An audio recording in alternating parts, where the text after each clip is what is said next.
जय हिंद दोस्तों, मेरा नाम है पंकज चौधरी और आप देख रहे हैं मेरा यूट्यूब चैनल पंकज होगी यूट्यूब्स।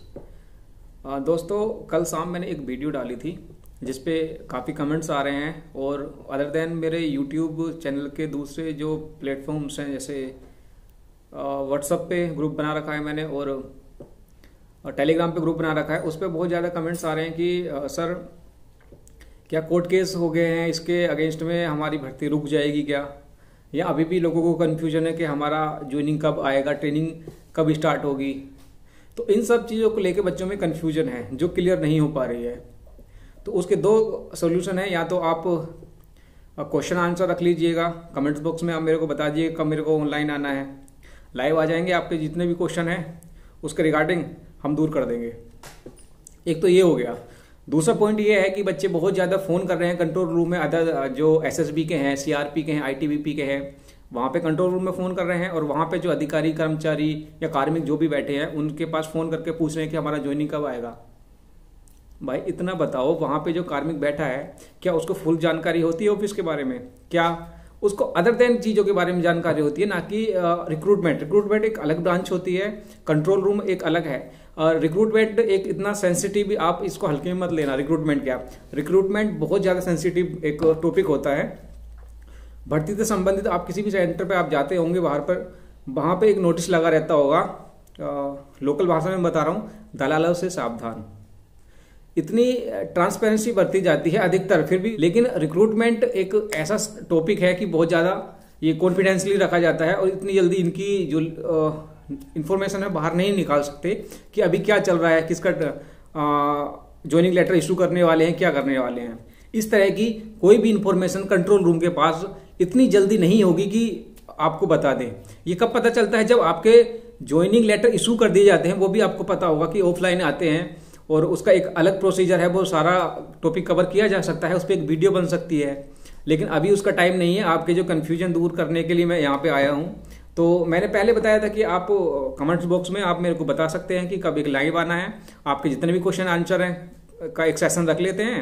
आप कमेंट्स में या तो मेरे को क्वेश्चन दे दीजिएगा या मेरे को बता दीजिएगा कि तब आप ऑनलाइन आ जाइए और हम आपसे फेस टू फेस बात कर लेंगे यूट्यूब चैनल के थ्रू। दूसरा क्या करना है, ऐसा नहीं है कि कुछ बच्चों ने कोर्ट केस कर दिया है तो क्या कोर्ट केस की वजह से ये भर्ती रुक जाएगी? बिल्कुल नहीं रुकेगी, क्योंकि जो रिक्रूटमेंट होता है, रिक्रूटमेंट रूल होता है, उसमें नोटिफिकेशन आता है तो उसमें लिखा जाता है कि हम भर्ती की जो वैकेंसी है उनको इंक्रीज या डिक्रीज किया जा सकता है। एक आपको मैं लेटेस्ट न्यूज बता देता हूं कि अभी एसएसबी में एलडीसी एसआई की वैकेंसी निकली थी, उसमें 33-35 वैकेंसी थी, शायद वो एसआई मिनिस्ट्रियल की थी। ASI2 जब एसआई मिनिस्ट्रियल जाते हैं तो उसकी हम एलडीसी दे सकते हैं, उसमें डायरेक्ट एलडीसी नहीं होता है, लिमिटेड डिपार्टमेंट एग्जामिनेशन। तो उसमें क्या हुआ था कि 37 के आसपास वैकेंसी निकली थी और कुछ भाई बंधु ने उसमें एग्जाम नहीं दिया था, एग्जाम के लिए अप्लाई भी नहीं किया था कि 37 है कहाँ हो पाएगा। बहुत सारे ये नैरेटिव होता है हमारा कि यार वैकेंसी के ऊपर डिपेंड करते हैं हम कि कितनी वैकेंसी है, उस हिसाब से हम अप्लाई करते हैं। तो 37 के आसपास या उससे कम थी, नहीं किया कुछ ने। और जो रिक्रूटमेंट रूल था उसमें कहीं नहीं लिखा था कि हम जो वैकेंसी है इंक्रीज या डिक्रीज कर सकते हैं। कोई बात नहीं, जितने गए थे उस टाइम पे पता नहीं क्या सर्कमस्टेंसेस रहा होगा, उस वैकेंसी को 75 या अबव कर दिया गया। एग्जाम्पल दे रहा हूं तो कि वो जो वैकेंसी थी 37 से 100 अबव या 70 के आसपास कर दी गई। उसमें जितने भी पर्सन वहां पे गए थे एग्जाम देने के लिए, लमसम उन्होंने सभी को उठा लिया था उसमें। तो उसके बाद उनको स्टार भी दे दिए थे, 2 स्टार ऐसा ही मिनिस्टर उनको बना दिया था, उनको पोस्टिंग हो गई, ट्रेनिंग हो गई, सब कुछ हो गया। लेकिन जो अदर मिनिस्टर के कैंडिडेट थे उन्होंने कोर्ट केस कर दिया था उसके अगेंस्ट में कि इनकी वैकेंसी किस तरह से बढ़ाई गई।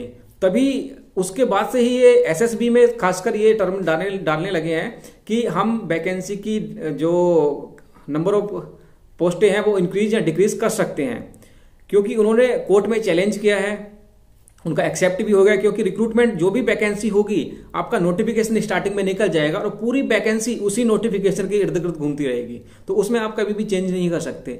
तो कोर्ट में गए हैं, उससे आपकी भर्ती पे कोई असर नहीं पड़ेगा।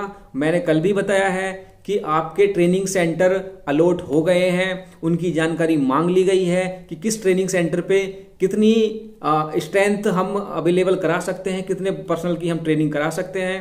अगर आपको अभी भी कंफ्यूजन है तो मैं एक मोबाइल स्क्रीन पे आ गए हैं और इसमें अब मैं आपको एक लेटर शो करा रहा हूँ जिसमें लिखा हुआ है, मैं पढ़ कर सुना देता हूँ, एक्सप्लेन कर देता हूँ, आप बहुत ज़्यादा कंफ्यूज हो रहे हैं इसमें।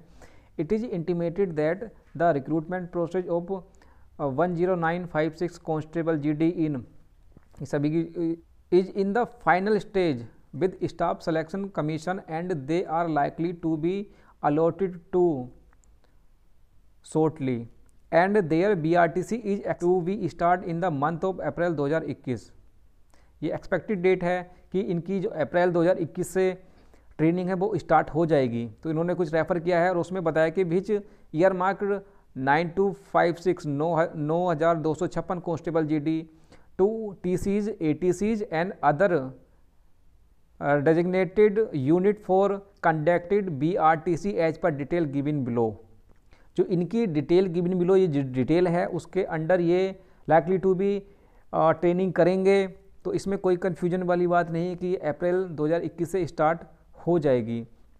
इसमें ट्रेनिंग सेंटर के नाम दिए हुए हैं। इसमें रिक्रूटमेंट जो रिक्रूट हैं, क्योंकि जो नए कांस्टेबल जीडी जाते हैं या कोई भी जो जिनकी नई ट्रेनिंग होती है उनको रिक्रूट ही बोलते हैं, उनको एक चेस्ट नंबर प्रोवाइड कर दिया जाता है।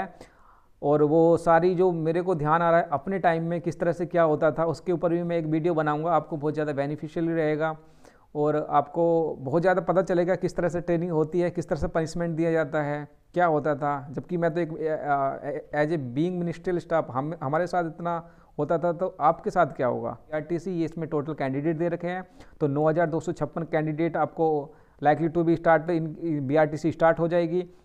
लेकिन अलॉट कितने किए हैं SSB ने 10,956, जो रिमेनिंग होगा उनका नेक्स्ट बैच बनेगा। और इसके रिगार्डिंग दिया है कि in this regard the following information may please be furnished to training director for perusal of the competent authority and for necessary action. आप जो डिटेल नीचे दी गई है वो आप जल्दी से जल्द हमें प्रोवाइड कीजिए जिससे कि हम इनकी ट्रेनिंग स्टार्ट कर सकें।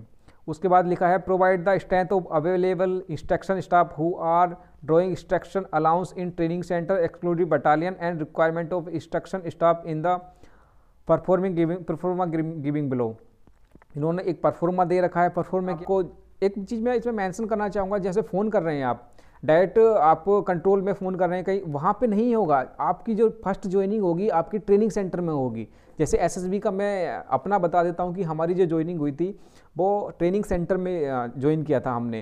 पहले क्या था 2015 से पहले 14 से पहले कि आप डायरेक्ट बटालियन में जाते थे, वहाँ पे 2-4 दिन घास छीलते थे या ग्राउंड की सफाई करते थे, वर्किंग कराते थे, उसके बाद आपको ट्रेनिंग सेंटर ट्रेनिंग के लिए अलॉट होता था। इस बार क्या हुआ है कि आप डायरेक्ट ट्रेनिंग सेंटर जाएंगे, वहाँ से ट्रेंड होकर आएंगे, उसके बाद बटालियन में आएगा। होता क्या था कि कमांडेंट साहब जा रहे हैं, आप कमांडेंट को कुछ भी बोल देते हैं क्योंकि आपको तो पता नहीं, आप सिविल से आए हैं, तो आपको सब छोटी छोटी फौज की बात SSB हो, CRP हो, BSF हो, जो भी पैरामिलिट्री फौज जिसमें भी आप सेलेक्ट हो रहे हैं, तो उसकी छोटी छोटी बारीक सैल्यूट कैसे किया जाता है, ड्रिल क्या होती है, ये सब कुछ आपको सिखाया जाता है आपकी ट्रेनिंग के दौरान।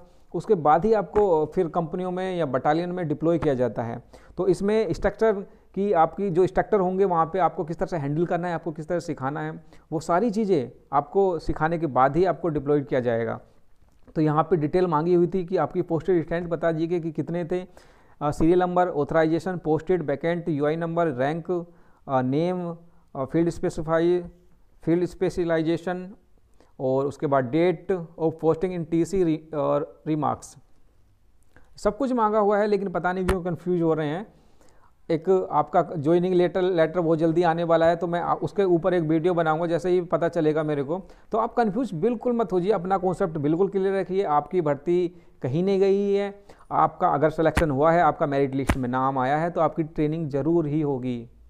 तो अपने आप को सेफ रखना बहुत ज़रूरी है। आपका ट्रेनिंग होगी तो आप अपने आप को सेफ रखिए, किसी भी चोट या इस तरह की किसी भी विवाद में मत पड़िए, किसी के साथ झगड़ा वगड़ा मत कीजिए, क्योंकि उसमें जब वेरिफिकेशन होता है तो उसमें बहुत ज़्यादा परेशानी हो जाती है फिर। इसलिए अपने आप का बिल्कुल शार्प माइंड रखिए, किसी से कोई पंगेबाजी नहीं, शांत रहना है।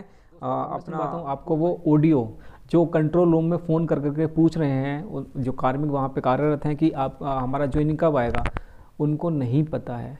पहले ये ऑडियो सुनते हैं। सर नमस्ते सर। सर एक मिनट सर सुनिए सर, प्लीज सर। हाँ सर एक मिनट सर सुनिए, एक बात करनी है सर। क्या बात, जल्दी बोलो। सर हम एसएससी कैंडिडेट सर। हाँ सर बीएसएफ में मेरा सिलेक्टेड हुआ है सर। हाँ, तो सर कितने दिन बाद सर ज्वाइन आ सकते सर? बहुत दिन से लेट कर रहा हूँ ना सर, वेट कर रहा हूँ सर बहुत दिन सर। तो बहुत दिन, सभी वे बहुत दिन से ही कर रहे हैं। हाँ सर, सर प्लीज सर बताइए सर कितने दिन बाद आ सकता है ज्वाइन लेटर? करीबन 15-20 दिन लगेगा। 15-20 दिन में सर आ जाएगा सर? हाँ हाँ पक्का सर? पक्का पक्का। क्या होता है? नहीं सर, नहीं कहाँ से सर। बोल रहे हो? सर वेस्ट बंगाल से बोल रहे हो सर, वेस्ट बंगाल से। आ जाएगा आ जाएगा। Sir sir please sir. Hello.